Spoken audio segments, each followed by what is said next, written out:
I'm just going to dive right in this morning. So we're talking about Emerson's essays this month and his influence on Ernest Holmes and New Thought in general. And I just keep feeling grateful and amazed and inspired by Emerson.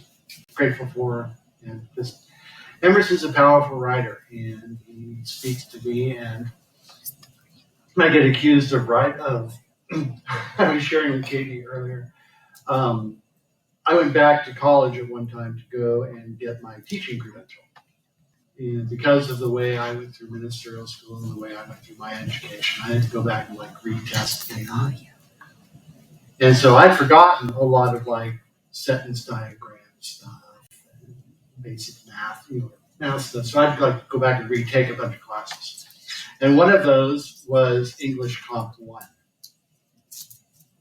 And so I went in there, I'd already graduated ministerial school, and I was really on to do other things. I knew how to write an essay, and so the first essay I turned in came back with a bunch of little red marks for too many commas and too many semicolons and run-on sentences and things, because I was writing in the style of people that I was reading. And I was reading a lot of Emerson and Thoreau and Dutch Thomas Troward, all from the late 19th century. So I was writing in their style and using a lot of commas and making a lot of long sentences.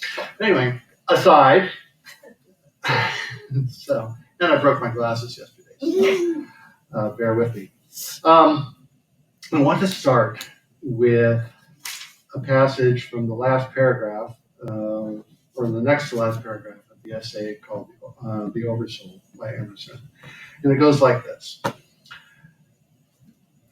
And understanding that we're reading from the late 19th century, it goes, "Let man learn the revelation of all nature and all thought to his heart.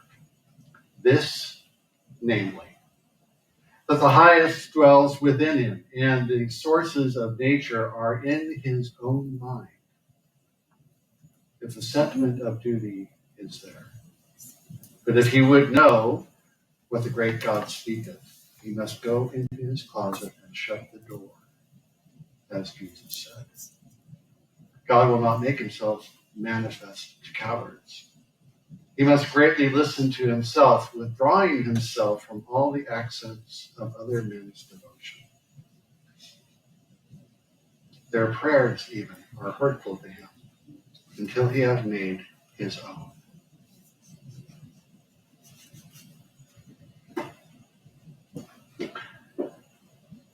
So in his essay, The Oversoul,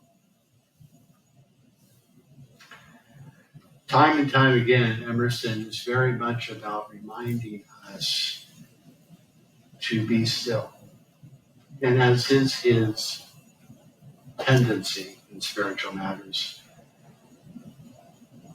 Emerson drives us home, drives us inside of ourselves, drives us to look at ourselves first, to turn to our spiritual nature first, and to remind us that there is no separation, no dividing line, other than a dividing line that we create within our own consciousness between us and the source of our being, between us and spirit, between us and God, between us and whatever we want to call that higher self. The name doesn't matter. It's the feeling. It's the essence. It's that sure and quiet knowing, that calm knowing that we have that says, you know what, there is something greater. There's a bigger idea of me.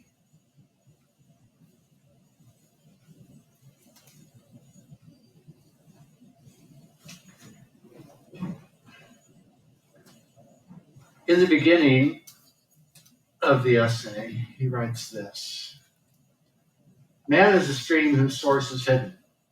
Always our being is descending into us from we know not whence. I am constrained every moment to acknowledge a higher origin of events than I will call my own. A higher origin. How often have we walked through our lives and said, you know what? I do it all the time for myself. Part of it is I expect it. It's like, oh, that was a God thing. Something magical, something unexpected happens, something synchronistic, some synchronicity happens. And that's a God thing. It just worked out. Or I find $20 comes flying out of the washing machine. I mean, I get nickels and dimes, maybe a quarter or a buck now and then, but a 20, just when I need it. Or I'm thinking, no, I want to go get coffee for me and somebody else. And I get to drive through and somebody ahead of me pays for it. Am I grateful for that? Absolutely. Do I pay it forward? Absolutely. Because for me, recognizing this nature, recognizing that there is a source greater than I am operating in, through, around, and as me, and in, through, and around everything and everyone around me is essential. Because what that is for me is me saying to the universe, is me saying to life, you know what? I'm engaged, I'm conscious, I'm awake, and I'm participating. I'm showing up for me. And I'm showing up for everybody around me because I know that we're all connected. I know that loving myself, loving my life, loving my family is just the first step in a larger endeavor that says, I want to live and move and act and behave in a way that is loving with everybody. And yeah, I got cranky with the movers on the phone yesterday. It's a moving target. It's still a moving target. I'm trying to pray for me, for peace, to trust that, you know what, things are going to show up in divine timing. And I'm going to call them at 3 o'clock if I don't hear from them first. And yeah, I was firm. I was direct. Would you say I was direct? Yeah, I was very, very direct with them yesterday about what I expected. And I have to check myself and say, you know what, you could have been a little kinder, you could have been a little nicer, you could have been a little more peaceful. But I have reached my limit. And I acknowledge it. I'm not a finished product. I still have learning and growing to do, as do we all. We're all here doing this together. So moving along with Emerson, he goes on to say this. Within us is the soul of the whole, the wise silence, the universal beauty, to which every part and particle is equally related, the eternal one. We see the world piece by piece as the sun, the moon, the animal, the tree, but the whole of which these are the shining parts is the soul. Again and again and again and again in this essay, Emerson comes around to remind us, yeah, we see the bits and pieces. We see the tree, the mouse, the plant, our families, the trees, the house, the car, all the things. We see all the bits and pieces of it. And what enlivens it for me, and I think I would suspect for each of you, is when I stop and remember that it's all spirit, it's all God showing up in the ways in which we need and expect it to. We have agreements. We have these collective agreements that say this is the way the world works. We have collective agreements that says this is the way society works best. We have collective agreements about how to behave, how to speak, language, relationships, all of that. And it always changes. It's always changing, just like the writing rules, right? The rules for writing were different in the late 19th century than they are now. Words change. Not the meanings, but how we commonly use them. For instance, I was talking with Katie about this yesterday. Emerson likes to use the word mean. Not mean as in aggressive, assertive, angry, but mean as in average. The other meaning that we frequently, when was the last time you heard somebody use mean in that way in the world today? Doesn't happen.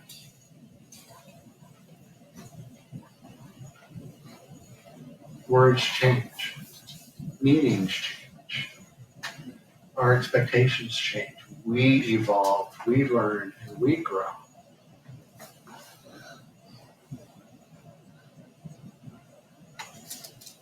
And so as we move through life, we get to grow along with it.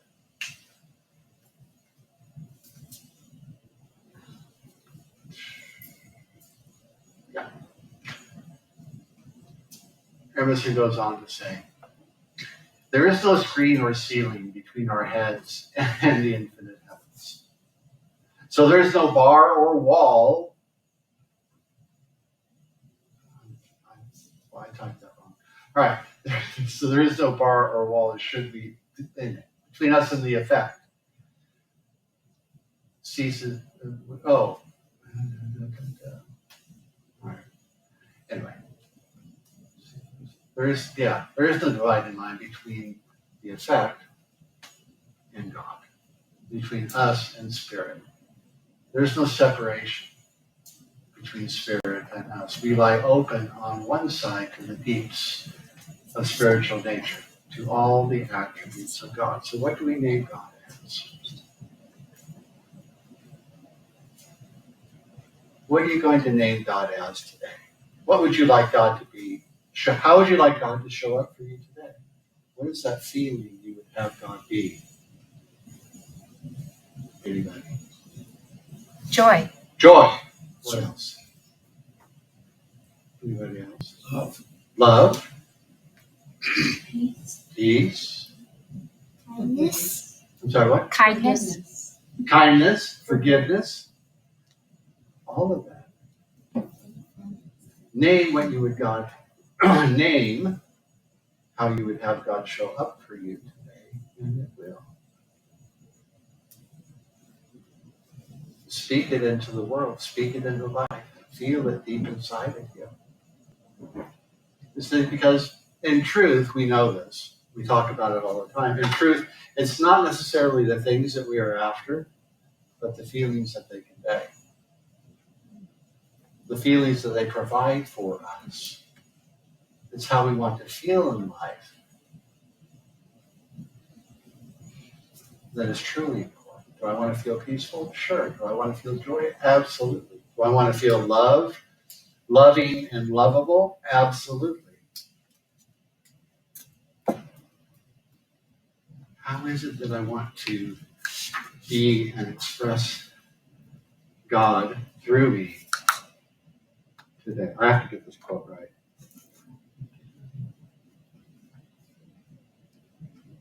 Oh. So there is no bar or wall in the soul where we, the effect, cease and God begins. There we go. I had to get it right. Sorry, I just typed it wrong. All right. See,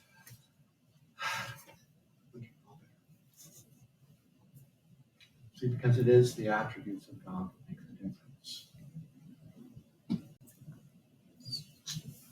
It's the attributes of God that we are after.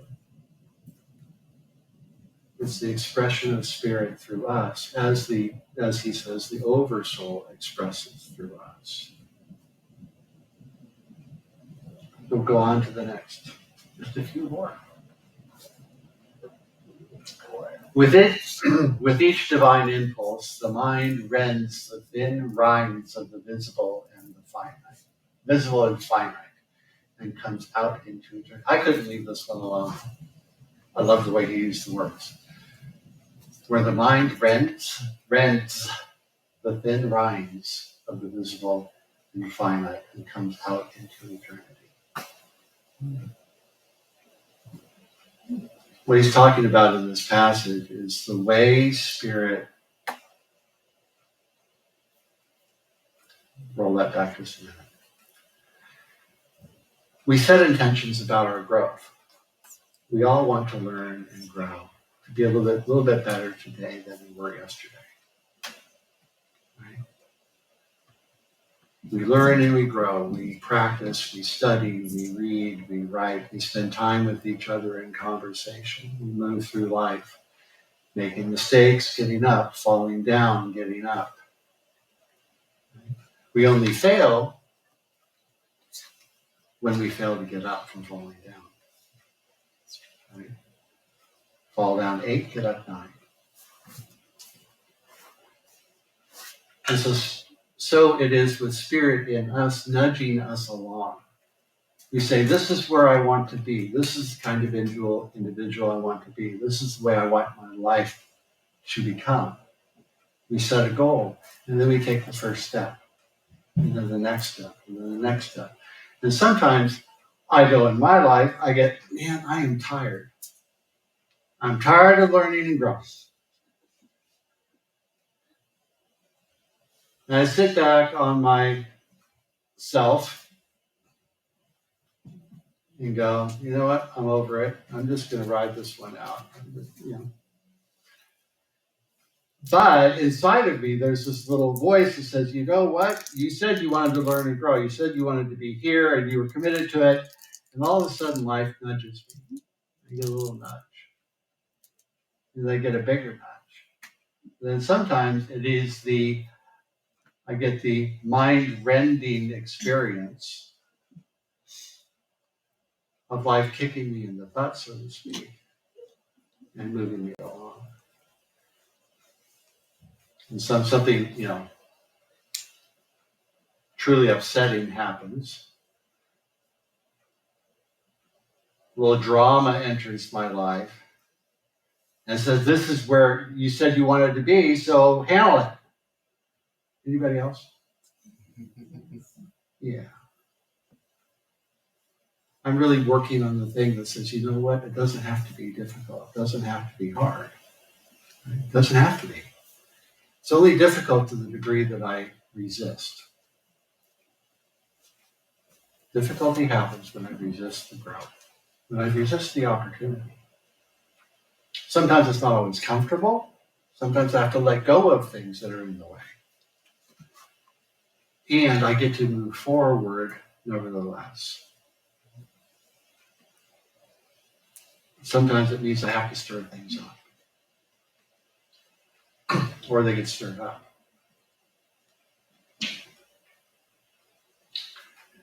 Everything goes on. The soul is receiver of truth. We know the truth when we see it. Let skeptic and scoffer say what they choose. We know the truth when we see it.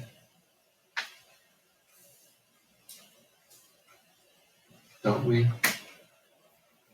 We know it when we see it. We know it when we feel it. When somebody says something, or we read something, or we hear something, it's just like, yes. Or when meditation on a certain idea or concept, or we're just being still, and all of a sudden a phrase pops up and we go, yeah. Or if you're like me, sometimes I start talking about an idea and I start bouncing ideas around with somebody, and all of a sudden some phrase will come flying out of my mouth. And I'm like, oh yeah, I need to write that one down.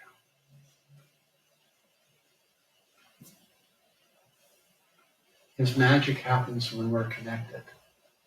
Inspiration happens when we're in the flow, so to speak, when we are aware, when we get, as Emerson would say, our bloated nothingness out of the divine circuits.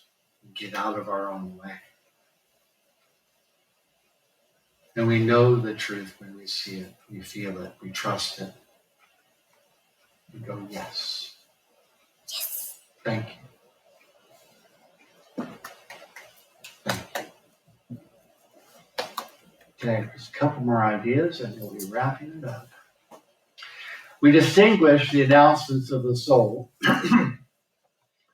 by the term revelation. For this communication is an influx of the divine into our mind. It is an ebb of the individual rivulet before the flowing surges of the sea of life.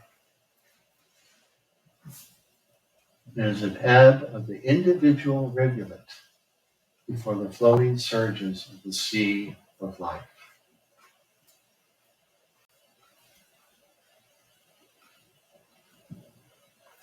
Does the fish know it's in the water? If I take a cup of water out of the ocean, does it diminish the ocean? Yeah. Does it have all the qualities of the ocean? Absolutely.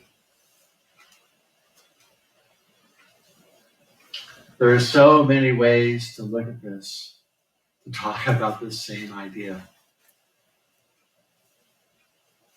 We're just a little piece, a little part, a little facet of this infinite thing with all of the possibilities, all of the potential.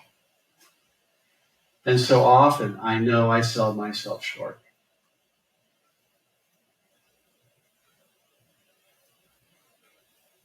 There is more. There's more for all of us to be, more for all of us to do, more for all of us to express. This is a magical, for me, it's a I'd like to hold this.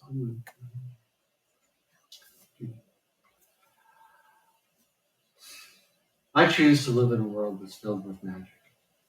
That's the way I frame it.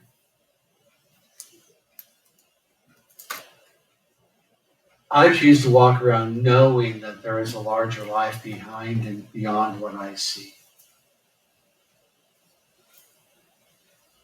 That there are an infinite variety of energetic presences, individualized presences that I may or may not see in any given moment.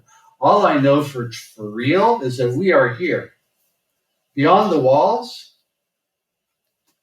do I know? I mean, there are things that I expect are out there.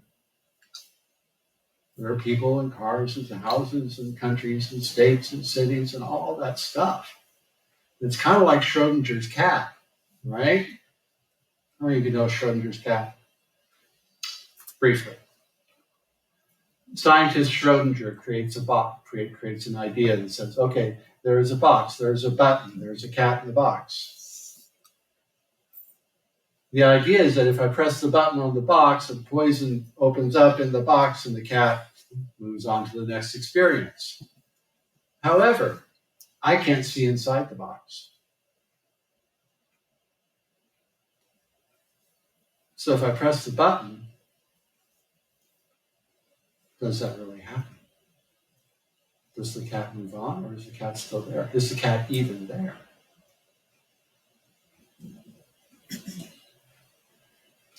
All I know is that somebody has said the cat is inside the box. All I know is somebody has said if I press the button, this happens. But does it? What I know for certain is that we are here. What I know for certain is that I feel a larger life inside of me. I sense a larger life inside of all of you. So we're going to do a little exercise before we close. Just rub your hands together. Okay? If you like. And just gently stop. You feel the energy flowing from your hands. Now move them apart just a little bit further. You still feel it? Now if you're next to somebody, hold your hands. You still feel that? We all still feel it. Sure we do. You feel the little vibration. You feel the little tingle, right? There's an energy that connects us all. That's what that is. We feel it. It's the same energy that is enlivening the chair you're sitting on. That chair, whether you know it or not, whether you're aware of it or not, that chair is in motion. Because the atomic structure of that chair has to be in motion in order for it to maintain its form. If it stops, the chair breaks down. It has to be in motion. And so this God, this spirit, this source, this oversoul, as Emerson would call it, it's all of it. It's the atoms and it's the space between.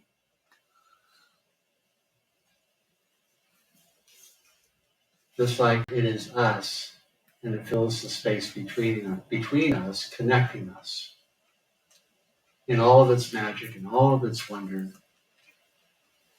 in all of its essence. And the fullness of it is present at every point. And one of those points is right inside the human heart. It is right here where we are right now. God bless you all. Have a wonderful week. And now I am open for questions. If you like, open mic time. Questions, comments on anything. I covered a lot of ground. It's hard to talk about Emerson without covering a lot of ground. So, any questions, comments, or ideas? Yes, ma'am. Thank you, Diane. Just a quick, what is basically the Oversoul? As God, call it God, call it source, call it whatever you want, but yes. Emerson, he never comes out and specifically says what the Oversoul is, but that is the inference as you go through the essay is the Oversoul for him is God. Yeah. Next question. Yes, Diane. I always wonder if you're having one of the days you described like on the border of assertive. And like, I was really angry yesterday.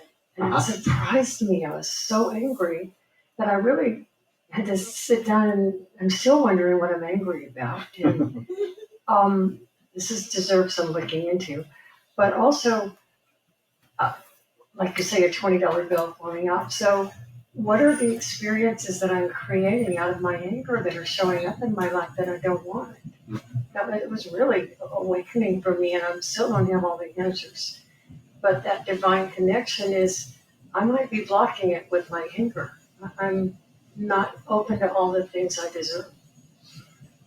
Just an observation. Sure. Well, no, yeah, and I can speak to my experience yesterday. It's like, because I had to question myself. Okay, why am I so upset? Why am I angry? It's like, and I have to go back and backtrack a little bit. And okay, so for me, the way I track it is anger and fear. Anger is tied to fear. So what am I afraid of? What am I afraid of losing? Right. And so it's a situation where there's a history of, I have a lot of evidence to say this thing is just not going according to plan by any stretch of the imagination. And I have to let go and trust that these individuals are going to fulfill their agreement and not try to control it all, not try to manage it. So I had to really do it and say, okay, these are the agreements I have and these are the expectations we have, and this is what I'm going to do. I can't control somebody 1,200 miles away. I can't do it. And so the fear is about just letting go and saying, you know what? Out of my hands. And these are the things I can do. So I can do these. Yeah. Thank you for that. Anybody else? Yes, Marty. I also got angry yesterday. It's was just one of those days. Something was in the air. And the question that comes up for me is, what is this anger? What is it here for me? What is it here to tell me? And I don't, maybe it's related to fear. I didn't think about that. What I know is that something happened, especially if it's involving another person, where a boundary was crossed. That something is not okay with me. And what is that? And what's it about? And why isn't it okay with me? And I was supposed to go hiking in the morning, and my person that I was going with overslept. But I got up really early. I would have liked to stay sleeping. So I got mad. And then I thought, after I, surrendered, process, feel, what is it telling me, what's here for me, was maybe that person saved me from a stumble on the mountain because I was tired. And maybe this was what was supposed to happen. Oh, thank you. Yeah. And so the other thing that I wanted to say was about, I loved your question, how do you want God to show up? And I have a concept that I use in my work with other people and that I really practice for myself, which is this notion of a sovereign self, my sovereign self. And so we have all these different parts of us inside, wounded parts and happy parts and child parts and all these different things. But there's this one part for me that is divine, that really, really knows. And if I can stay in touch with that, then everyone else can be sort of governed and they can all feel comfortable and happy. And it's kind of like, shifting my conscious mind. I think if I'm understanding Emerson, from those sort of bits and pieces of life that the ego wants to be like, oh, watch out for that, be careful of that, to come back to a space with a, I don't know, I guess more of a true vision of really knowing and connecting to the part of me that really knows. So thanks for asking that question. Great, thank you. All right, let's go on to practicing the principles. Oh, we have Mindful Monday. If you'd like to sign up for Mindful Monday, it is a summary of the Sunday message that comes out Monday morning. I'll be typing it up later today. And you can sign up for that. So this week, practicing the principles. So this week, I invite you to set an alarm on your phone. A friend of mine does this with some of his clients, and I just really enjoy it. For newts, you set an alarm on your phone for 9 a.m., noon, and 3 p.m. We all do it together. And we pause and reflect on a few ideas. How open am I today to the divine flow through me? Is that the only one I have? Is there another one? How can I open? How can I open more? And how can I be more present for the presence? So that would be the practice for the week. However many days you want to do it. It's a great little exercise. And you know that we're all doing it together. So whoever's doing it, we're all doing it together at 9 a.m., noon, and 3. And there we go. So that is practicing the principles for the week. So with that, let's turn within.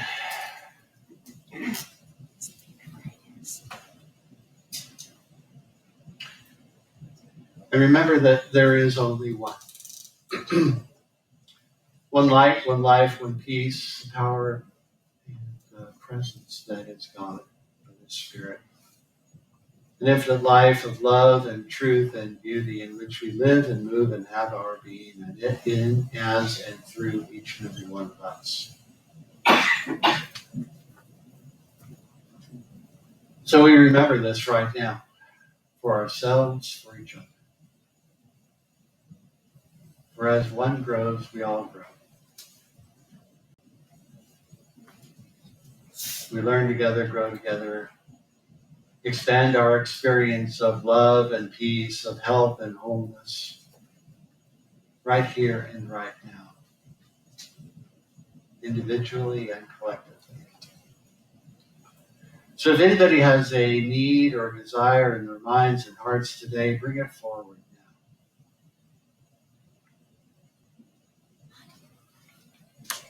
And in that bringing forward, we let go of any idea of lack, of limitation, of doubt, of uncertainty. Let those be swept aside right now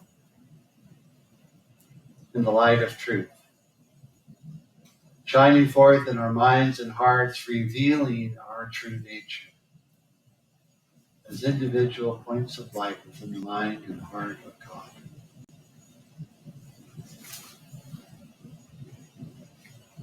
We accept and celebrate our individual and collective wholeness right here and right now, knowing that it is true of us.